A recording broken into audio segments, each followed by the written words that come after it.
So when we are preparing for the thesis idea, I thought I could go there and try to find an angle or story in Lubini. So I went there for the first time.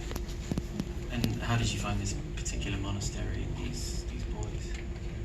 There were 40 monasteries around the Lubini area, and this monastery is very unique because it's especially for young boys. And I had an experience living in each different monasteries, and I realized a lot of monks in the monastery were there not for a religious reason, but more so because the life circumstances put them there. Being a monk also means a sense of livelihood for them.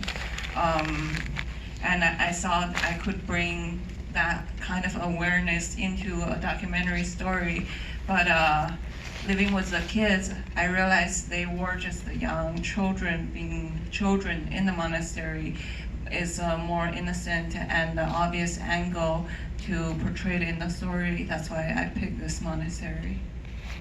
And what was the casting process like with these boys? How long did you spend getting to know them?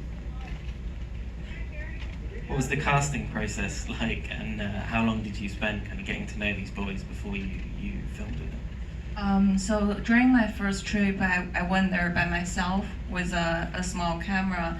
And then I proposed that I could teach them drawing because I have a background in drawing. So they, after a week of just keep proposing this idea, they finally agreed. So I will be there every afternoon to teach them drawing while filming, show them how to use my SLR camera, and then they would look at the footage and I will edit it in my computer to show them like edited sequences of themselves, and they find that process really interesting. So eventually I proposed the plan that I can film their life into a short piece. That's how they eventually agreed. And while I was playing with them, I learned the dynamic of the relationship within the 40 boys there, and also learned who's more lively in front of the camera, who's the quiet one, and also learned a bit of their personal stories.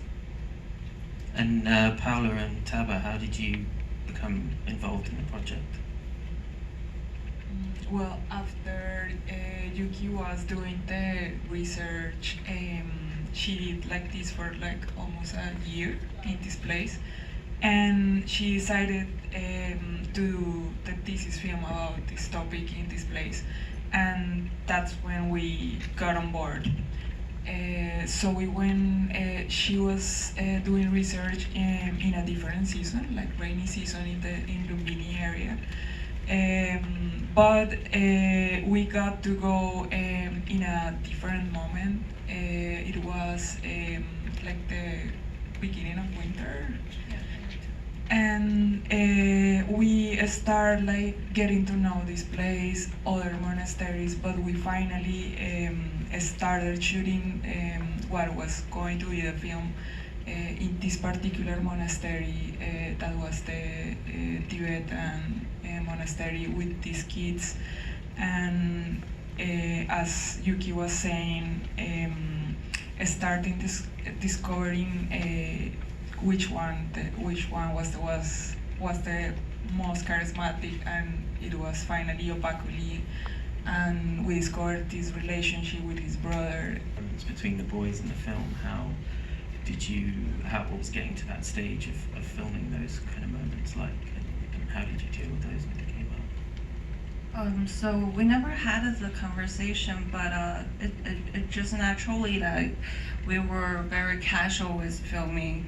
So there were never a time we would like set up tripods and like getting sounds ready. We were always hanging out with them and trying to play with them. And then